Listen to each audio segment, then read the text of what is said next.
فارسی لغت میں سیاست کو بنانا رعیت داری کربند سے کیا جاتا ہے، جبکہ عربی میں ساسا یسوس و سیاستن سے لوگوں کے معاملات سنبھالنا اور ان کے لیے تدبیر و انتظام کے آتے ہیں۔ سامعین محترم، سیاست کی اصطلاحی تعریف شارح مشکات وکیل احناف ملا علی قاری رحمۃ اللہ علیہ یوں بیان کرتے ہیں: السیاست القیام علی الشیء بما یصلح۔ اور شاہ ولی اللہ محدث دہلوی رحمۃ اللہ علیہ سیاست کی اصطلاحی تعریف میں یوں رقم فراز ہے: هي الحكمة الباحثة عن كيفية رتب الواقع بين أهل المدينة۔ اور عالم اسلام کے عظیم مؤرخ علامہ ضیاء الرحمن فاروقی شہید رحمۃ اللہ علیہ تجلیات عثمانی کے حوالے سے سیاست کی اصطلاحی تعریف میں یوں رقم فراز ہے: السیاست اقامة العدل وحسن المعاملة والمعاشرة في الریاست بالحکمت الشرعیہ۔ جی ہاں، مجھے کہنے دیجئے، یہی اسلامی سیاست تھی جس کی بنا پر مدینہ کی چھوٹی سی ریاست اس 15 سال کے قلیل عرصے میں 13 لاکھ مربع میل پر عظیم سیاست و فراست سے، تدبر و بصیرت سے اسلام کا پرچم لہرانے میں کامیاب ہو گئی۔ حضور کی محبت سے سرشار ہونے والے ایسے لوگ جن کو بھیڑی چرانے کا ڈھنگ نہ تھا، ایک وقت آیا وہی سلطنتوں کے فاتح بن گئے، بڑی بڑی طاقتیں ان کے سامنے لرزنے لگی، شرک و بدعت، یہودیت و عیسائیت کے افواہوں نے گھٹنے ٹیک دیے، خود نفع جراح پر اوروں کے ہادی بن گئے۔ کیا نظر تھی جس نے مردوں کو مسیحا کر دیا؟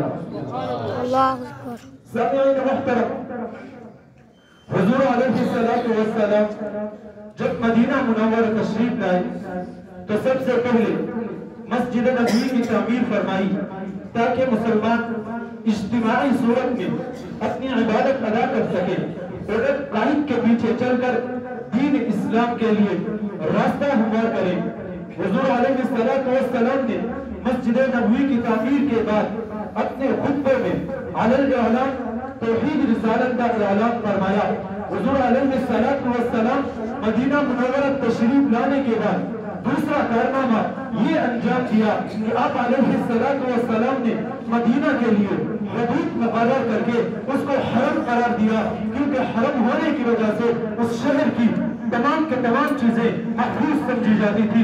میرے پیغمبر کی اس سیاست کی وجہ سے اہل مدینہ اپنے آپ کو خطرات سے ایسا محفوظ سمجھتے تھے جیسا کہ مکہ حرم ہونے کی بنا پر اہل مکہ اپنے آپ کو محفوظ سمجھتے تھے۔ میرے پیغمبر کی عظیم سیاسی بصیرت بھی ملاحظہ کیجئے کہ نبی اگر مدینہ کو حرم قرار نہ دیتے تو مکہ کا فتح ہونا ممکن نہیں تھا، کیونکہ حرم تھا، حرم کے اندر قتال ممنوع تھا۔ لیکن نبی نے مدینہ کو حرم قرار دینے کے بعد جب قریش مکہ مدینہ پر حملہ آور ہوئے تو مسلمانوں کے پاس بھی حرم میں داخل ہونے کے لیے جواز پیدا ہوا۔ یہ میرے نبی کی عظیم سیاسی بصیرت کی وجہ سے مکہ مکرمہ فتح ہوا۔ خانہ کعبہ کے اندر رکھے ہوئے 360 بتوں کو توڑ کر اسلام کا پرچم لہرایا۔ ہمیں یہ پیغام دے گئے بتوں کے شہر میں جا کر خدا کا نام لکھ دینا، جہاں پہ کفر لکھا ہو وہاں اسلام لکھ دینا۔ سبحان اللہ۔ چنانچہ اس بات پر تو سب کا اتفاق ہے کہ سیاست جزوی شریعت ہے۔ امام غزالی رحمت اللہ علیہ فرماتے ہیں انسان کے اصولی اعمال میں سے بلند ترین عمل سیاست ہے۔ علامہ ابن قیم رحمت اللہ علیہ فرماتے ہیں سیاست کو سیاست کہنا ایک اصطلاح ہے ورنہ یہ شریعت کا ایک حصہ ہے۔ ابو حنیفہ ثانی علامہ ابن نجیم مصری حنفی رحمت اللہ علیہ فرماتے ہیں سیاست عالیہ شریعت ہی کا ایک حصہ ہے۔ حکیم الامت اشرف علی تھانوی رحمت اللہ علیہ فرماتے ہیں سیاست و دیانت میں سیاست وسیلہ ہے۔ مفتی اعظم ہند مفتی کفایت اللہ سے فرماتے ہیں سیاست اسلام کی ابتدائی منصب ہے۔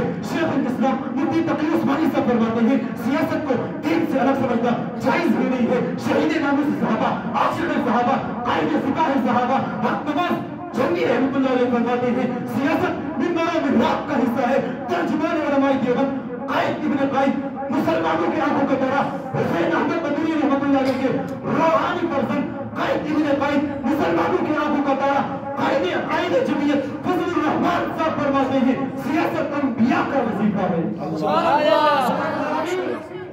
یہ تھے ہمارے اکابرین اور اسلاف کے اقوال جو کہ سیاست کو جزء شریعت سمجھتے تھے، لیکن بدقسمتی سے ہم اس اہم فریضے کو غیروں کے حوالے کر چکے ہیں.